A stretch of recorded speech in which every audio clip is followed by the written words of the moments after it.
பாஜக மாநில தலைவர் அண்ணாமலை செய்தியாளர்களுக்கு பேட்டி அளிப்பதை காணலாம். சகோதரர் விஜய் அவங்க அங்கே போயிருக்கிறாங்க. முதல் கேள்வி, தமிழகத்திற்கு குறிப்பாக சென்னை பகுதியில் ஒரு புதிய விமான நிலையம் வேண்டுமா? முதல் கேள்வி, வேண்டும்.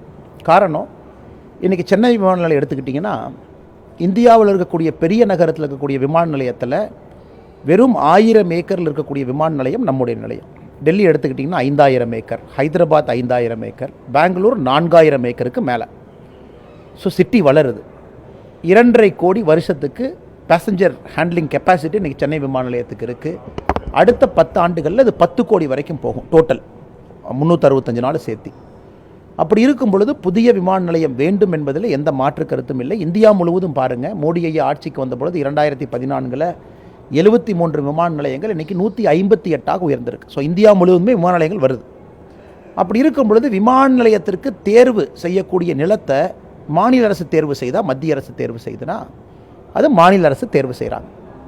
தமிழகத்தை பொறுத்தவரை எதிர்க்கட்சி தலைவராக அப்போதிருந்த மு.க. ஸ்டாலின் அவர்கள் சென்னைக்கு ஒரு புதிய விமான நிலையம் வேணும்னு இவரும் கேட்டாங்க. ஆட்சியிலிருந்து அனைத்து இந்திய அண்ணா திராவிட முன்னேற்ற கழகம் 2019 அவங்க இங்கிருந்து அனுப்புகிறாங்க. அவங்க இங்கிருந்து மத்திய அரசிற்கு அனுப்பிய பட்டியலில் பரந்தூர் இருக்குது, மாமந்தூர் இருக்குது, 2 பேருமே இருக்குது. இந்த 2 இடமும் மாநில அரசு நாங்கள் பார்த்துருக்கோம், பரிசீலனை எடுத்திருக்கோம், எங்களுக்கு இங்கே விமான நிலையம் வேண்டும் என்று.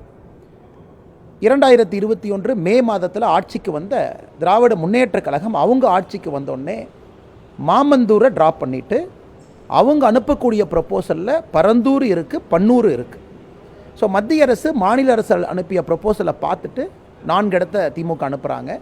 அதில் மத்திய அரசு பரிசீலனை பண்ணி மாநில அரசுக்கு பரந்தூர், பன்னூர் 2ம் ஒப்புதல். ஏன்னா அவங்க செக் பண்ணுவாங்க, ஃப்ளைட் வர முடியுமா, நியரஸ்ட் ஏர்போர்ட்லேருந்து எவ்வளோ தூரம், இதுக்கு பக்கத்தில் இன்னொரு ஏர்போர்ட் 150 கிலோமீட்டர் ரேடியஸ் பிரச்சனை இருக்குது. அதெல்லாம் பார்த்து விட்டு பரந்தூர், பன்னூர்னு கொடுக்கும் பொழுது பரந்தூர் எடுத்துக்கிட்டாங்க. இதில் மத்திய அரசு எங்கே வந்துச்சுங்கன்னா, மத்திய அரசை பொறுத்தவரை விமான நிலையத்தை கட்ட வேண்டும் என்று நினைக்கின்றார்கள் நம்முடைய அரசு, மோடி ஐயாவுடைய அரசு. இன்றைக்கி பரந்தூரில் விமான நிலையம் வேண்டும் என்று முடிவு செய்த பிறகு அதில் 51% மத்திய அரசினுடைய பங்கீடு 20,000 கோடி ரூபாயில். ஆனால் சகோதரர் விஜய் அவர்களும் புரிந்து கொள்ள வேண்டும், எல்லா அன்பு சகோதரர்களும் புரிந்து கொள்ள வேண்டும், தமிழகத்திற்கு சென்னை பக்கத்தில் விமான நிலையம் வேண்டும். அது என்ன என்பதை தேர்வு செய்து கொடுக்க வேண்டிய பொறுப்பு மாநில அரசுக்கு இருக்குது. 2 அரசுகளுமே, அதிமுகவாக இருக்கட்டும் திமுகவாக இருக்கட்டும், இருவருமே கொடுத்த பட்டியலில் பரந்தூர் இருந்துச்சு. ஸோ மத்திய அரசு தானாக வந்து பரந்தூர் வைக்கல. இன்றைக்கி அதை சரியாக கையாண்டிருக்கலாமா? ஆமாம், சரியாக கையாண்டிருக்கலாம். மாநில அரசு மக்கள்கிட்ட போய் பேசியிருக்கணும், அதிக இழப்பீடு கொடுக்குறேன்னு முதல்லையே சொல்லியிருக்கணும். அங்கே குறிப்பாக பறவைகள் வருவதற்கான சரணாலயம் அங்கே இருக்குது, வெட்லேண்ட்ஸ் ஏரியா இருக்குது, அதையெல்லாம் மக்கள்கிட்ட பேசியிருக்கணும், விவசாய நிலங்கள் இருக்குது. இதையெல்லாம் பேசிவிட்டு மக்களுடைய ஒப்புதலோடு அவங்க செஞ்சுருக்கணும். அதை அவங்க செய்யவில்லை. இதை நாங்கள்